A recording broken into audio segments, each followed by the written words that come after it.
Assalomu alaykum, hurmatli tadbirkorlar, hurmatli bankimiz mijozlari. Biz har oy tadbirkorlar bilan ish tajribasiga asosan uchrashuvlar o'tkazamiz. Asosiy maqsadimiz uchrashuv o'tkazib, yangi ish o'rinlari yaratish, tadbirkorlarning muammolarini hal etish. Shu sababli bugun yig'ilib turibmiz.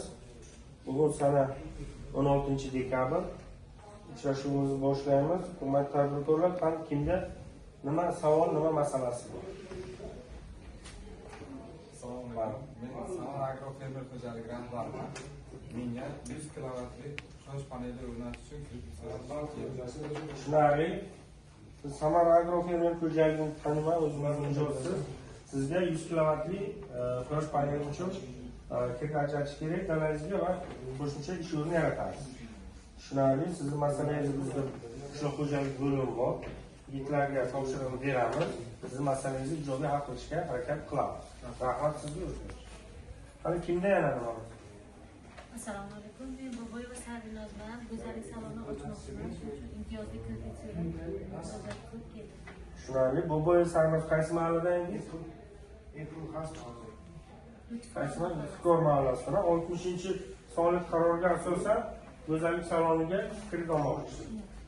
Bo'ldi. Hozir biz shu borada mahallabay ishlash bo'limimiz bor. Mijozlar bilan hozir ish jarayoni ketyapti. 60-qaror bo'yicha sizga kerakli hujjatlarni berganingizdan so'ng yoshlar jamg'armasi tomonidan mablag' ajratiladi va sizga kredit ajratiladi. Yaqin kunda sizga bizni xodimlar bog'lanib ma'lumot berishadi. Rahmat sizga. To'lovlar bo'yichami, kredit bo'yichami hech kimda masala yo'qmi? Hurmatli tadbirkorlar, barchalaringga rahmat. Vaqtinglarni ayamay kelib qatnashganinglar uchun sizlarga rahmat aytamiz va har doim bankimizning eshigi sizlar uchun ochiq.